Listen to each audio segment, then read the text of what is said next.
लीजिए, मोदी जैसा सरकार होता ना, ये नेपाल यहाँ नहीं रहता। यहाँ पे ये नेपाल सबसे आगे रहता है, विश्व का सबसे आगे रहता है। उनके बड़े पढ़े लिखे नेपाल के लोग हैं। जिस तरह से नेपाल में हुआ और जनरेशन जी ने हुकूमत का तख्ता उलट दिया, वो एक तब्दीली ले आए, पाकिस्तान में ऐसा क्यों नहीं होता? वीडियोस कुछ एक निकल कर आ रही है नेपाल से, जहां पर वो कह रहे हैं they want government like Modi. This is the positive development that I have seen couple of videos. अब जब केपी शर्मा ओली भाग गए हैं यहाँ से, आपको क्या लगता है किस तरीके का नेता यहाँ पर होना चाहिए? मोदी जैसा यहाँ पे होना चाहिए। मेरे पाकिस्तानी, उससे पहले कि मायूसी आपके करीब आने लगे, ये नक्शा देखें।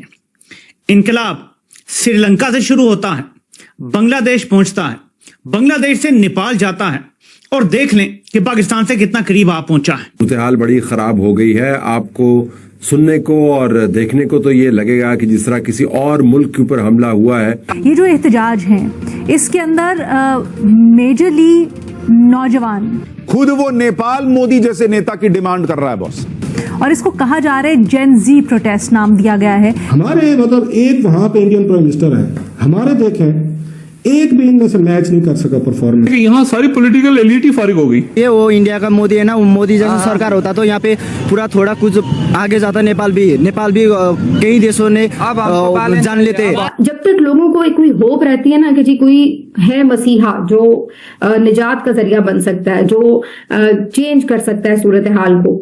एक मैं आपको बात बता दूं, आप बोलेंगे मेजर साहब आप इमोशनल हो रहे हैं, आप इमोशनल हो रहे हैं। बात इमोशन की नहीं है, बात इमोशन की नहीं है दोस्तों। बात यह है कि हमारा नेपालियों के साथ रिश्ता है, और वो रिश्ता आपके और मेरे कहने ना कहने से उस रिश्ते पर फर्क नहीं पड़ता, वो है तो है। जहां पर youngsters are talking and the women specially are saying कि we want a government like Modi.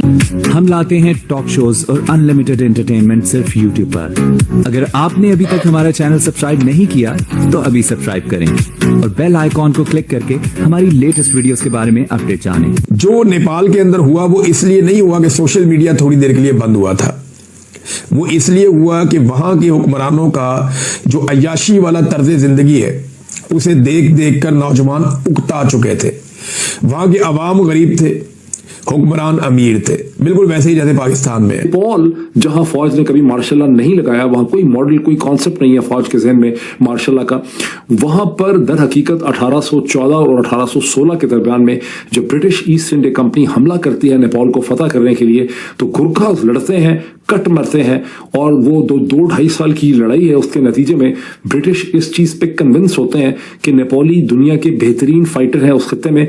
उसके बाद से वो ट्रेडिशन शुरू होता है जहां गुरखा रेजिमेंट्स खड़ी की जाती हैं, और आज तक ब्रिटिश आर्मी जो है, इंडियन आर्मी जो है, वो गुरखास को रिक्रूट करती है, उसकी रेजिमेंट्स एग्जिस्ट करती हैं। ये अंग्रेजों के जमाने का ट्रेडिशन है, अर्ली 19th सेंचुरी का, और वो जो रेमिटेंसेज आती हैं वो नेपाल की इकोनॉमी के अंदर बहुत बड़ी एक कॉन्ट्रीब्यूशन होती है। So Nepal is a creation of the military conflict, independent Nepal. Pakistan is not a creation of any military conflict. Pakistan is a purely political जो है political process से पाकिस्तान बना है। लेकिन लोगों के जहन में क्या बात बिठा दी गई है कि पाकिस्तान फौज है, फौज पाकिस्तान है, अगर फौज को कुछ होगा तो पाकिस्तान तबाह हो जाएगा, पाकिस्तान का क्या होगा, सीरिया बन जाएगा, लेबनान बन जाएगा। ये सब की सब बोगस हैं। मैं खुद भी किसी जमाने में इस बकवास में बिलीव भी करता रहा हूँ, इसे प्रोपिगेट भी करता रहा हूँ, इसमें एक टके की जान नहीं है। लेकिन ये वो मेंटल कंस्ट्रक्ट है जिसके अंदर पाकिस्तानी फंसे हुए हैं। न बुज़दिल हैं, न बेगैरत हैं, न बेशरम हैं।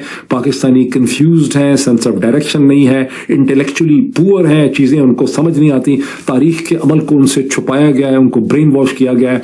पाकिस्तान के मुतालिया पाकिस्तान के जरिए, पीटीवी के जरिए, रेडियो पाकिस्तान के जरिए, जंग अखबार के जरिए, तमाम अखबारात के जरिए, उर्दू डाइजेस्ट के जरिए, सियारा डाइजेस्ट के जरिए, कौमी डाइजेस्ट के जरिए, ये सारी, और वो जो जर्नलिस्ट आप देखते हैं टीवी में सारे के सारे।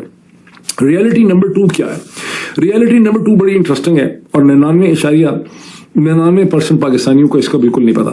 वो रियलिटी नंबर 2 ये है कि जो हिंदुस्तान की इंडियन नेशनल कांग्रेस थी, इंडियन नेशनल कांग्रेस भी चाहती थी कि पाकिस्तान बन जाए। इंडियन नेशनल कांग्रेस ने मुखालफत, पाकिस्तान में तो ये बताया गया है कि हमने तो जनाब कांग्रेस और ब्रिटिश से लड़ के पाकिस्तान बनाया। हकीकत यह है कि कांग्रेस तो चाहती थी कि पाकिस्तान बन जाए, और इसको बड़ा इंडिया का अगर आप डिस्कोर्स पढ़ेंगे किताबों का, चूंकि वहां बहुत रिच है ट्रेडिशन लिखने का, तो आपको ये बहुत किताबें मिल जाएंगी इसमें।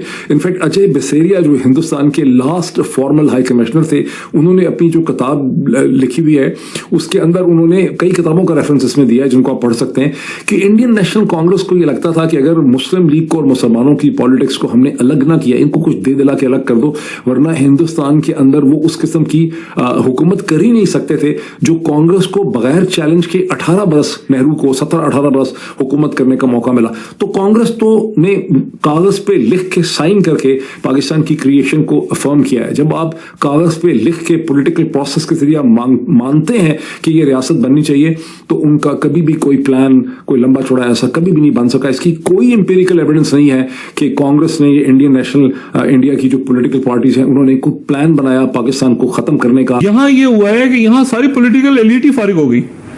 जो इधर का था वो भी फारिग, जो इधर बैठा था वो भी फारिग, जो इसके मुकाबले में था वो भी फारिग। पूरी एलिट, पूरी की पूरी पॉलिटिकल एलिट फारिग हो गई। उन्होंने के सारे नौजवान के सारे चोर हैं, ये आपस में मिले हुए हैं, और इनमें से हर आदमी 3-3, 4-4 दफा जो है वजीर आजम, उस सबको साफ कर दिया उन्होंने। ये फर्क है। तो वहां एक पॉलिटिकल, अब कौन बचा है? वो सिर्फ जो बादशाह उनके 2007 में चले गए, तो बादशाह आएगी वापस। तो अब एक अजीब सूरत बन गई। वो उनके बड़े पढ़े लिखे नेपाल के लोग हैं, और मसला ये है कि वो क्या बादशाह को कबूल करेंगे इस वक्त? ये तो इसके बाद ये बच्चा हो, तो वो अब एक अजीब सूरत डेवलप हो गई है। या ये हो सकता है कि वो बादशाह वापस आ जाए और वो आके जो 2007 में जिन्होंने रिजाइन कर दिया था, वो वापस आ जाएंगे अंदर और वो आके सूरत हाल को संभालें, क्योंकि अदालतों को भी आग लगा दी है। वो लोग तो सड़कों पे हैं। वो मैंने कहा पूरा मुल्क का पूरा जो पॉलिटिकल सेटअप ही उनका, पार्लियामेंट को भी आग लगा दी, ऑपोजिशन को भी फेंटी लगाई, सबके पीछे उन्होंने कहा सब एक हो। अच्छा, फिर पुलिस के दरमियान में काबू पाने में नाकाम है। ये इतनी तेजी से हमारे यहाँ चल रही है, जिस तरह से हमारे यहाँ लोगों को रोका जाता है, जिस तरह हमारे यहाँ जो कुछ गलत चीजें हो रही हैं, उसके लिए अगर हमारी पब्लिक भी बाहर निकलती तो शायद यहाँ भी कुछ चेंज आता। लेकिन कैसे देख रहे हैं आप इस वक्त नेपाल में जो कुछ चल रहा है, और नेपाल में जिस तरह से चेंजेस आए हैं, और यहाँ तक रिजाइन करना पड़ गया वहाँ के कई मिनिस्टर्स को? जी बिल्कुल, पहले तो उनके मिनिस्टर्स ने, 3 मिनिस्टर्स ने रिजाइन किया, और आफ्टर दैट फाइनली उनके प्राइम मिनिस्टर को भी रिजाइन करके और भागना पड़ा वहां से। ऐसे नहीं हुआ। इसके पीछे उन्होंने तो, क्योंकि सोशल मीडिया इस वक्त पाकिस्तान में भी, यार, जो आपको पता है कि पाकिस्तान में भी सोशल मीडिया के ऊपर ही बात हो रही, जो कुछ थोड़ी बहुत हो रही है वो सोशल मीडिया पे हो रही है। सेम लाइक दैट नेपाल में भी था। नेपाल एक मतलब इतना बड़ा मुल्क नहीं है, पॉपुलेशन भी इतनी नहीं है, छोटा मुल्क है, लेकिन लाजमी सी बात है वहां पे लोग रहते हैं ना। कोई ऐसे तो नहीं है कि कोई मतलब जानवर थोड़ी रहते हैं कि मतलब आप कुछ भी करेंगे उनके साथ तो वो बोल नहीं सकते। इंसान तो बोल सकता है। तो उन्होंने मतलब कहा, पहले इन्होंने बैन कर दिया, क्योंकि किसी भी हुकूमत का ना, दुनिया की कोई भी हुकूमत हो, वो अपनी गलतियों को छुपाने के लिए पहला वार इस चीज पे करते हैं। पहले होता था न्यूज़पेपर, रेडियो, टीवी, अखबारात थे, फिर उसके बाद सोशल मीडिया भी इस दौड़ में शामिल हो गया। मीडिया जो इलेक्ट्रॉनिक मीडिया वो चेंज हो गया, बड़ा फास्ट हो गया। तो उन चीजों को, चले मेन जो इलेक्ट्रॉनिक मीडिया होता है उसको तो कंट्रोल करना इसलिए आसान होता है कि आप बस ठीक है उनके मतलब कहीं ना कहीं से आप उनको वो कर देते हैं कि जी आपके इश्तेहार नहीं देंगे, ये नहीं देंगे, वो नहीं देंगे, वो चुप हो जाते हैं। सोशल मीडिया के ऊपर इंडिविजुअल कैपेसिटी में आपका अपना कोई फेसबुक, ट्विटर या कोई इंस्टा अकाउंट है, मेरा अपना है, यानी हम 240 मिलियन यहाँ पे रहते हैं, तो चले सबकी बात नहीं कर रहा, लेकिन मेजॉरिटी लोगों का कम से कम फेसबुक अकाउंट जरूर है। तो वहां पे कुछ ना कुछ जो बोलते हैं, जो उनके जहन में आता है वो बोल देते हैं। सेम लाइक दैट नेपालियंस ने भी यही किया। और किया क्यों? उन्होंने कहा भाई हमारी जिंदगियां नीचे की तरफ जा रही है और आपकी जिंदगी, आपकी अयाशियां, आपकी जिसे कहते हैं कि लग्जरियस किस्म की लाइफ जो है वो ऊपर से ऊपर की तरफ जा रही है। तो इस वजह से उन्होंने प्रोटेस्ट किया और उनके ऊपर बड़ा सख्त ताकत का इस्तेमाल किया। 20 लोगों की जानें गई हैं और ये यंगस्टर्स निकले। तो आपको ये वीडियो कैसा लगा कमेंट बॉक्स में जरूर लिखिए। इस वीडियो को लाइक कीजिए, शेयर कीजिए, सब्सक्राइब करना ना भूलिए आपके चैनल EFC.Z को। मिलते हैं अगली वीडियो में। जय हिंद।